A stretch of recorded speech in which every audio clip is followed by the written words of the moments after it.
Hey, this is Jesse the Nobody Ventura, and I'm the biggest pussy in the wrestling business. Whoa. Because I'm a coward. And I don't But he knows in the dressing room that all I did was talk about being in the Navy SEALs, but I'm really a coward.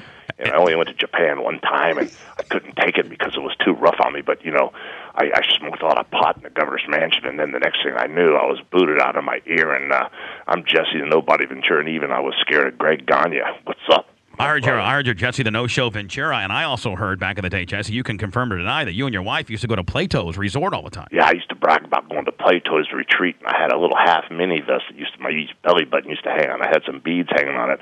I acted like I was a hippie, and I bragged about eating Quiz-A-Ludes all the time, you know. And really? Then one time I went to San Francisco and made the Salt Lake City San Fran cow palace soup, but I really didn't make it because I ended up down in Haight-Ashbury with my hair spiked up like Bozo the Clown on steroids, and I pissed in my pants, and when I showed up, they wouldn't let me wrestle because I couldn't lace my boots up. I was so fucked up on the 714s, you know. And I also heard, Jesse, that in actuality, man, you never were that good of a worker, and in the back, the boys, I mean, you weren't a draw or a moneymaker or nothing. No, Adrian Adonis, the East-West connection. Adrian Adonis, he carried me for about 8 years in my career, and Adrian hated me, too, because when we get a big pile of the white stuff, I wouldn't want to pay for it, but I'd whiff it all up, you know what I'm saying? So It was really, really tough, you know, back in the day, trying to act like a tough guy when everybody in the dressing room really knew I was a big pez. And at the end of the day, man, you really never made that good of a fucking payday in the business, did you, No, kid? I was never a main eventer, but I bullshitted everybody because I was such a good storyteller. I even got elected to the governor of Minnesota. I was such a big, good bullshitter because I knew just a little bit about a lot of things, and at the end of the day,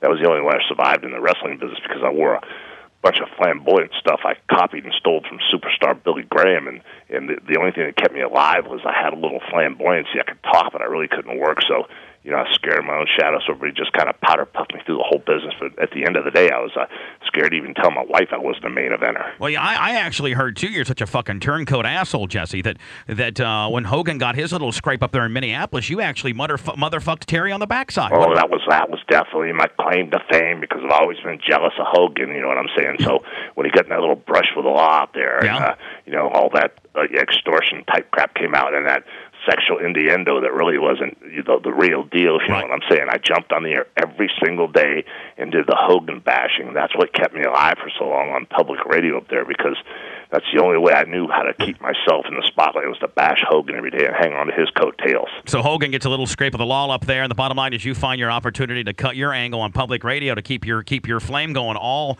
while at Hogan's expense. Kind of like much like your career, never a main eventer, just always riding off Adonis, people doing jobs for you. Well, you know something, that's true, but, you know, the way I feel about it now, I've blown my own egos up so much, I might be dumb enough to come down there to Tampa, Florida, and get in the Bubba gun and take that old crippled up, broken down hip replacement knee replacing Hogan on because Hogan's scared of his own shadow. And, you know, I'm calling him out, Bubba. Maybe you could set that up, you know, because I know Hogan's been running from me from all those years, but I would sure love to kick his ass in his hometown because, you know, I'm a tough Navy SEAL. I'm Jesse the Body Ventura. You think you could hook that up, Bubba? Now, have you ever actually worked with Terry in the ring before, Jesse?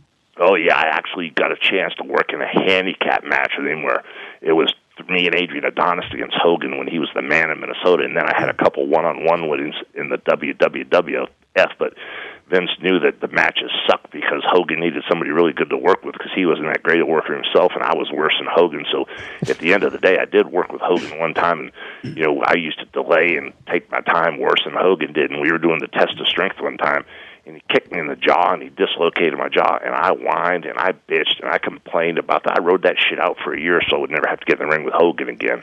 Any animosity about how hot Terry was back in the Vern Gagne territory, and, you know, you never really got a good push up there, and I think that's where a lot of your animosity comes from, Bob. Well, everybody in the business said I was jealous of Hogan, and that's what all the boys said because I talked so much smack behind his back, but the truth was I just really wasn't jealous of Hogan. I just was trying to bait him and get him in the ring, but now that he's an old man, I really think I could kick his ass, so maybe Bubba, you know, since I've talked so much shit about Hogan all these years, maybe I ought to step up and be a man and do something about it. Maybe you could set that up, Bubba, one-on-one confrontation, sign a waiver, So no matter how bad I kill Hogan, he won't be able to sue me for it. Well, actually, Jesse, I'm pretty good friends with Hogan. I could probably get that arranged. But from what I can gather, you are always ducking and shaking and moving and never really ever will. Terry has actually tried to confront you and ask you several times about some of the things that you've said over the years, but you just never seem to be available. You go on Howard Stern show, say all this bullshit, and then Terry comes in the next day and refutes what you have to say, but you're never ever quite available for comment when you know Hogan could be laying in the bushes. Well, I think the pendulum's swinging back the other way, and I think, we're both in the senior citizen category, so even if he did hit me with a sucker punch, I probably wouldn't turn into dust quite as quickly as he would. So I think now would be the time to attack, because I think he's probably complacent. He's got a bunch of problems, and at the end of the day, maybe Hogan might be dumb enough to step up and get his ass whooped in his own town. So I'm really counting on maybe coming on your show someday, Bubba, live and in person, and seeing how I've done such a great job on the radio here and calling in on time and being punctual and being a great guest and keeping my word. I'll come down there and kick Hogan's ass for you. Wow, Jesse the Body Ventura. The ongoing rib. Now, Jesse, I know a lot about the business, know a lot of good friends, but the ongoing rib was you were the biggest pussy that supposedly was a tough guy, and you rode this Navy SEAL deal out for the longest time. But the ongoing rib was like Arn Anderson was always a real tough guy, and there was always like Rick Rude. I know you're familiar. He was a tough guy.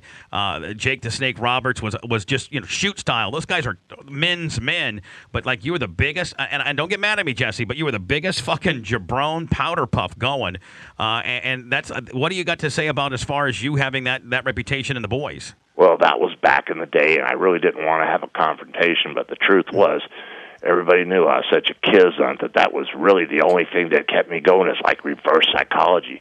I did the tough guy thing, and talked all that smack and all that shit and kept the boys entertained. So everybody knew they shouldn't beat me up. But the word on the street was don't fuck with Jesse, because he's a solid mid-card guy and he's entertaining. So, just don't beat his ass up. But I don't know how I scathed by. I don't know how I survived, but it worked, and here I am. Any rumors, and again, Jesse, any rumors that Rick Martel and you and Pat Patterson were, kind of buddies? Oh, well, I don't want to go down that road, you know what I'm saying, because my kids and my wife might be listening, but I don't want to go down the Pat Patterson highway. Right. So that you're not going to confirm or deny any of that? No, I can't confirm. I can deny.